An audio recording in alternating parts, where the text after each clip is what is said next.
The ever stunning and brave Jimmy Kimmel had someone on his show over and over and over. The Disney late night show, that is. He thought indeed Eric Swalwell just might be the next president of the United States, at least the governor of California. And now that it comes out, he's been doing perhaps all kinds of bad things to young ladies.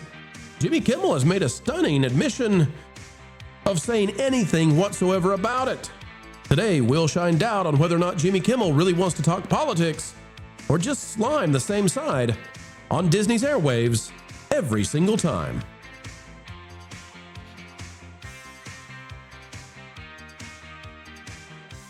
Hello folks, hello friends, welcome back yet again to the channel that continues to put the Disney company in the spotlight, the lens of skepticism. And today we're doing just that with another stop on by the Jimmy Kimmel Show, Dana Walden's baby, still shining every night even if nobody's watching lately. Click the like button, let's talk about it right now. Disney's very stunning and brave Jimmy Kimmel, probably on a single year of additional contract, is suddenly ignoring a guy who's been on his show many times. This from Fox News. Jimmy Kimmel ignores Eric Swalwell resignation after saying it would be shameful to avoid political topics. This is by Ian Miller. And Kimmel has had this guy Swalwell, who was the guy that Hollywood was funding to be the governor of California. I mean, Hollywood wanted this man in charge. Didn't he announce his candidacy on the show? He did. And now, just weeks later, Kimmel, he has nothing to say. Kimmel, it says, is ostensibly supposed to be a comedian. Though it's debatable whether in his decades-long career, Kimmel has ever said anything that remotely approaches a joke or could be considered funny. Somehow, through the incompetence of studio executives, he was still handed a nightly television show.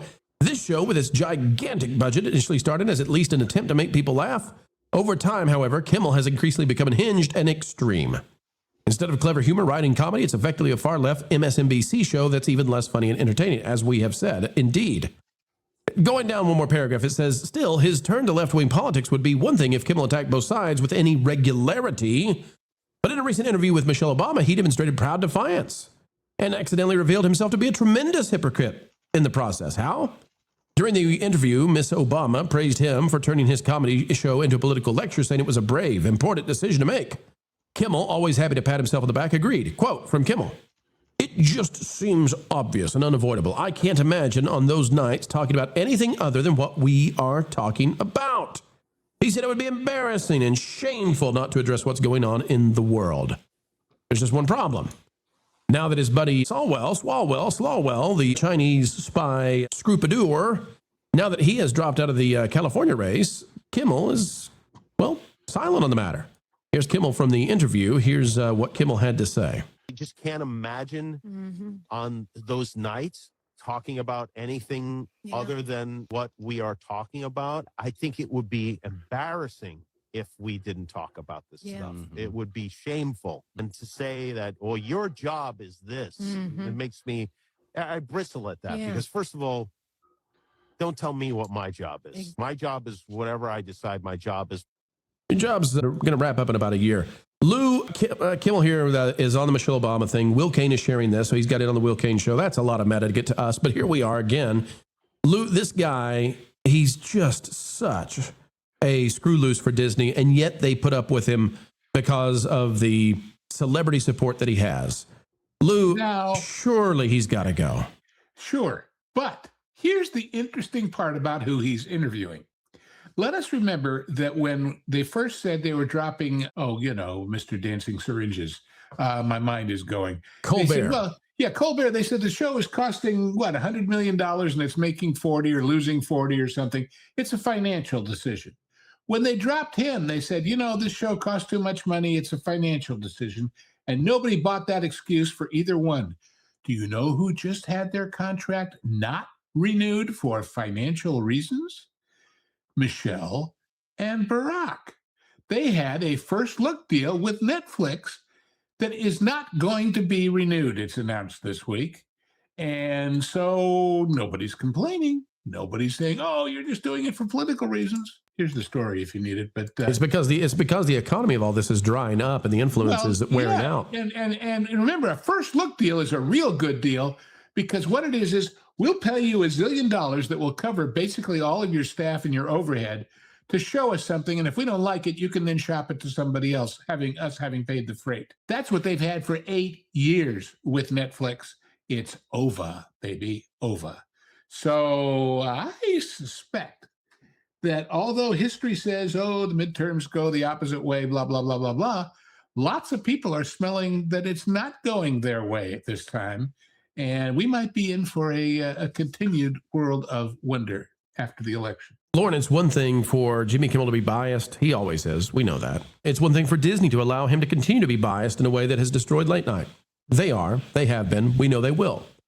The difference here is that this guy, Swalwell, he announced his candidacy for the governorship of California on Kimmel's show, right? This was the news-breaking place to go to, and now he has resigned in total disgrace. He may face criminal charges. He likely will, for all kinds of terrible, awful treatment of young women, and not a peep from Kimmel. And the question is, Lauren, does Kimmel not believe all women, and does he not support all women? Like, how do they play this if he refuses to give these women, some time on his show? You forgot to put in allegedly. Allegedly. Yeah. I don't know. I think that I would not expect Kimmel to be centering this. It goes against everything that he's trying to promote and everything that he believes in. But the women, Lauren, the women. They don't care if they're called hypocrites. They don't care. Right, they just want power. Yeah, and so none of this surprises me. I'm not surprised or shocked that he wouldn't be talking about this. They do not want to mock both sides. They want to win. And so that's what they're going to do. They'll point out the foibles of their political opponents, and they will ignore that of their own. So, I mean, do I think that's fair? No, but he doesn't have to be. As much as I completely disagree with him saying that you don't get to tell me what my job is, it's my show. Actually, your employers do get to tell you what your job is. But in this case, if they're wanting to promote a particular agenda, he gets to do that. In that sense, it is his show, and he can poke fun at who he wants to and how he doesn't. I just don't think it's worked out for the show or the network. Culture, if this turns into a female empowerment movement kind of thing, if it turns into these women going on to the cable news, the circuit, does Kimmel put them on at any point? Does he have to put them on since he awkwardly was such a huge supporter of Eric Feifei Swalwell? Culture, you're muted just like the women on Kimmel's show. Okay. What I was going to say is, I don't think he's not going to platform anybody that's going to, be on the other side of anything that he's been promoting. He's going to do what we do to these shows and ignore them. I don't watch Kimmel. Nobody I know watches Kimmel. I occasionally get a clip that'll cross my social timelines, but he's not worth watching. And look, while we want to definitely pay attention to the ladies that were taken advantage of by, some of these folks, specifically Swalwell in this case, we probably won't see any mention of it on his shows. He's too terrified of that kind of publicity. Again, we're in a very different place. We're in an interactive media space. He's not. The accountability comes on the back ends of ratings and performances of his seasons. So I don't really think that I've never considered myself in competition with any of these TV people. I have direct, call and response with the audience, and I have direct access to their opinions. I know when I'm on the right track and when I'm on the wrong one. And I promise you that even when he appears on other people's podcasts, he's not paying attention to any comments in there. He just isn't. There is one other political aspect to this I think needs mentioning, and that is that California has adopted what they call the jungle primary. And that means that the two top vote getters in the primary, never mind their party, go on to the final election. Right now, both of those are Republicans. Swalwell and Katie Porter were fighting it out for third place, hoping to get in.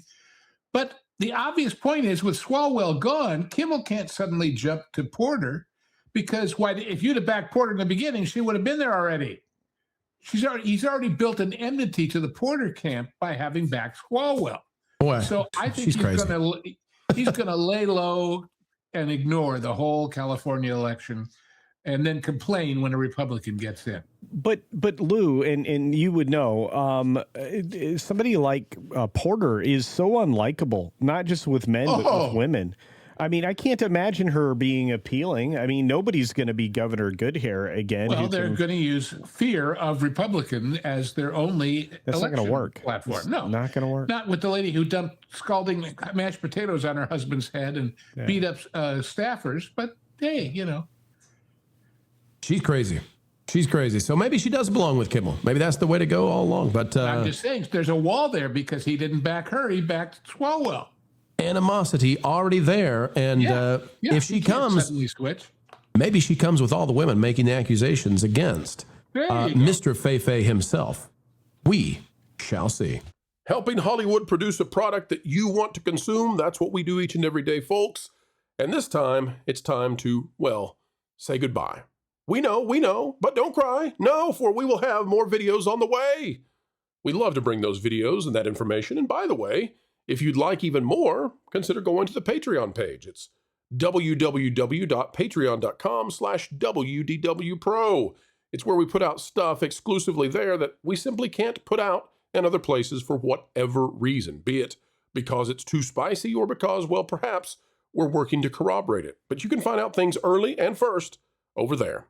Folks, we surely have had a great time spending time with you. Consider clicking that like button, share, subscribe, click it, and stick it to those pesky algorithms. It is the notification bell, and drop a comment right on down below.